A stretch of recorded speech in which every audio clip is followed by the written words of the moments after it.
E aí, gente, Hackerman aqui. No vídeo de hoje a gente vai falar sobre Gödel Machines. A gente já falou sobre a teoria de Gödel, várias coisas assim da completude de Gödel.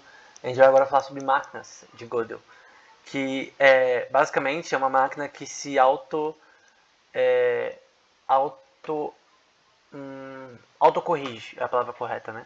Imagina um software que você não precisa atualizar ele, que ele se atualiza sozinho, que ele vê os erros e se atualiza sozinho. Às vezes ele pode até usar um banco de dados, de repente um fórum de pessoas que estão falando os erros. Pô, meu jogo tá dando bug. E aí esse jogo ele se autocorrige, sem você precisar atualizar. Seria uma coisa muito boa, né? Deve ser um jogo, um Assassin's Creed que se autocorrige. Ou um Step, aquele jogo lá de na neve, né? De esportes radicais na neve. Eu queria que aquele jogo se autocorrigisse, porque tá muito bug. Principalmente Assassin's Creed, dependendo do Assassin's Creed vai dar muito bug, né? Pra quem não sabe, Assassin's Creed é um jogo que dá muito bug da Ubisoft, né? O Step também da Ubisoft, enfim, várias coisas da Ubisoft dão muito bug. Então imagina que o código daquele programa se autocorrigisse, né? Que o próprio programa se autocorrigisse. Esse é o objetivo de Golden Machines, uma máquina que consegue pensar no sentido de não pensar em si, ter consciência. Assim, eu creio que não seria certo, embora o autor aqui vai dizer isso, sobre isso. Eu não acho que essa máquina já estaria consciente, ela não precisa estar consciente para fazer isso, mas ela conseguir aprender a se atualizar, né? Aprender a se corrigir.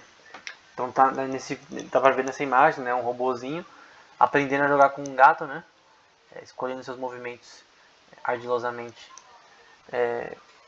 E aqui a fonte, né? Essa imagem aqui é do Bob Chu, que é um, é um artista muito renomado na questão de filmes. Ele fez arte até para Alice no País das Maravilhas. Enfim, é um cara que eu respeito muito, por isso que eu estou usando uma imagem dele aqui. Então essa imagem é dele, só para mostrar a fonte sempre das imagens que eu coloco nos nossos vídeos. Gente, esse é o artigo do Jürgen Istmihuber, não consigo falar o nome dele, que vai falar sobre um exemplo de Golden Machines. Esse artigo, gente, ele é difícil de entender, principalmente o começo, se você não entende muito a matemática da ciência da computação. Mas em geral não é tão complicado. Eu vou tentar explicar da melhor forma. E tem um podcast desse cara, quer dizer, não é dele, né? É do Lex Fridman, mas ele tá num podcast do Lex Fridman, a edição 11, né? Que ele vai falar sobre Golden Machines, Meta Learning e várias coisas que ele vai falar nesse artigo, na verdade. É um podcast muito bom. E é legal porque ele é o cara que fez esse artigo, né? Então é legal que você conseguia ouvir uma pessoa que fez o artigo. Na verdade, eu só vi esse artigo através dele, através desse podcast. Então esse podcast é tão bom porque eu consegui achar esse artigo por causa desse podcast. É, então vamos tentar entender o que ele está tentando provar aqui.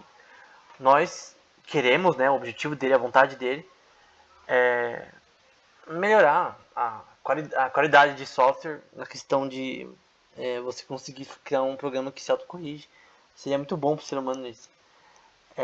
Então ele quer provar, né, um sistema que conseguiria achar e reescrever falhas, né, e se melhorar, se auto-melhorar, se autoconhecer, se auto-melhorar com, computavelmente, né? Então você conseguir fazer um algoritmo, um programa que consegue se autocorrigir. Então ele vai falar que a questão do grande problema da inteligência artificial, provavelmente está citando um artigo que provavelmente fala sobre esse assunto, sobre Golden Machines. Talvez a gente veja esses artigos mais pra frente. Mas enfim, basicamente é um programa que consegue se autocorrigir. E o conceito geral, o geral assim, pô mano, eu não entendo matemática, relaxa. Essa parte de envy é o espaço ao redor, no caso de um robô seria o seu espaço ao seu redor, sei lá, a, o terreno ao seu redor, enfim. No caso de um programa seria as coisas relacionadas a ele, né, ao seu redor. De ele entender a questão dos erros dele. Então é basicamente uma função que analisa tudo que está em volta do, do programa e conseguir, de alguma forma, tentar entender. O programa conseguir se entender. Não estou falando que o programa vai ser consciente, mas o programa começar a se entender e se autocorrigir. Então, tem vários programas que se autocorrigem de alguma forma hoje, mas estou falando no nível de ele realmente ser quase independente. Entendeu? De ele realmente se autocorrigir, constantemente se melhorar. Então, basicamente é isso que diz aqui. Não é tão complicado assim. Aí ele vai falar sobre Reinforcement Learning, né? Que é uma forma de algoritmo de aprendizado na inteligência artificial. E basicamente uma parte importante aqui, uma parte dele que vai provar esse teorema dele, é que o programa conseguiria imediatamente reescrever os seus erros, né?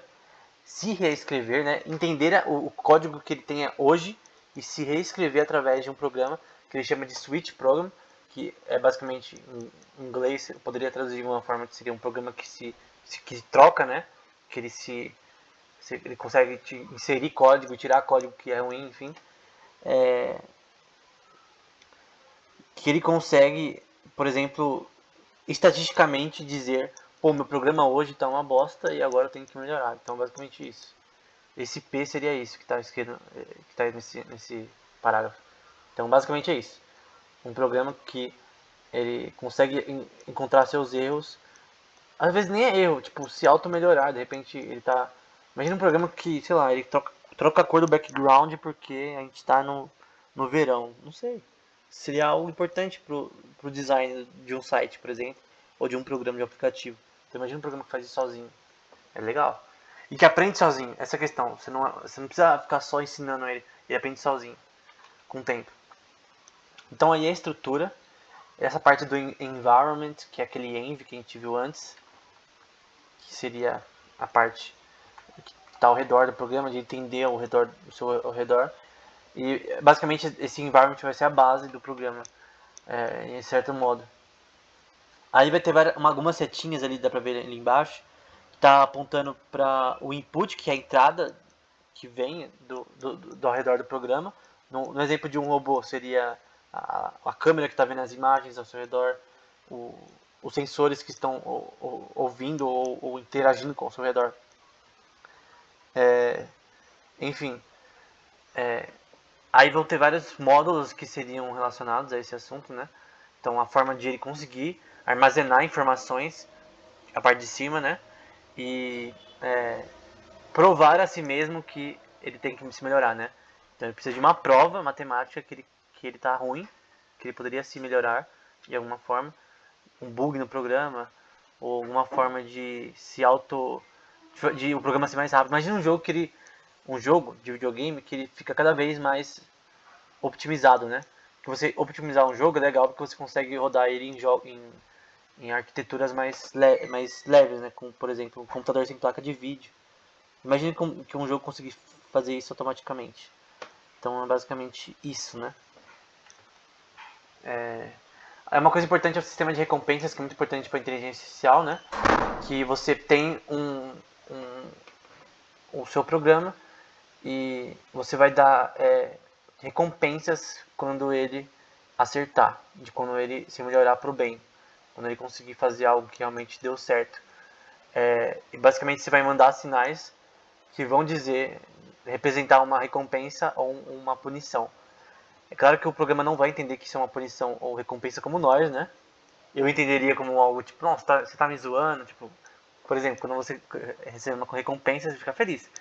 Quando você recebe uma punição, você fica triste. Mas o programa não vai ter isso, obviamente, porque o programa não tem consciência. Só queria levantar essa parte da consciência, que é importante, que a gente sempre levanta nos vídeos. Mas a questão é que essa questão de recompensa é importante para fazer que o programa sempre se melhore, né? Ele conseguir entender que as recompensas são para ele melhorar. E os módulos do sistema, esse apply rule que vai ter, esses são módulos que o artigo explica em detalhes, mas eu não vou ficar em detalhes aqui. Esse apply rule é o módulo do programa que vai ser responsável por aplicar as mudanças. Então, essas partes de baixo vão fazer também, vão fazer isso acontecer, né? Mas eles basicamente vai ser a parte de aplicação, né, de mudar o programa. Esse teorema de deletação, delete theorem, é basicamente de retirar, de repente, partes do código que são ruins. Esse set switch program seria um módulo que se prepararia o programa para se autocorrigir, e esse check seria a parte do programa que checaria se tá ou não, se esse programa se corrigiu para melhor ou não. Então, a primeira parte ele aplica essa questão de se autocorrigir. A parte 2 é de deletar partes inúteis do programa. E a parte 3 seria de trocar o código do programa atual, ele fazer isso sozinho. E a parte de check é provar, o programa se provar que ele fez uma boa escolha. E o teorema 2 aí, no caso, seria, por exemplo, pegar dois argumentos de que o programa pode melhorar e tentar transformar ele num teorema que pode ser provado. Então, por exemplo, vamos supor de um jogo. Pô, o jogo ele não está rodando bem nos computadores sem placa de vídeo. Esse seria o M, por exemplo. É um problema. Outro problema seria, será que eu consigo resolver isso? Então, nesse argumento M, seria, por exemplo, estou dando um exemplo simples, um jogo que ele precisa ser optimizado, né? Porque ele não está funcionando em computadores muito sem placa de vídeo, sem memória RAM muito alta. Você precisa optimizar esse programa para conseguir funcionar nesses computadores, para mais pessoas conseguirem jogar o jogo com qualidade alta. Esse é o problema M, no caso. E o N seria como consigo resolver isso. Então, basicamente, será que o computador consegue, será que esse programa de Godel ele consegue criar, se autocorrigir no sentido de ele conseguir fazer isso sozinho? Eu não preciso pensar por ele conseguir de forma independente se autocorrigir. Então, mudando aqui a parte 5, né? Que você conseguir juntar essas duas coisas, né? Dois problemas no caso do jogo é você ter a parte de você achar um problema e depois como você resolve o problema. E você fazer o programa resolver esse teorema sozinho. Gente, deu uns 12 minutos, vamos parar por aqui e continuar no próximo vídeo. Espero que esteja dando para entender, que minha voz esteja dando para entender. De repente falei muito rápido. Enfim, qualquer pergunta pode deixar nos comentários. Até o próximo vídeo.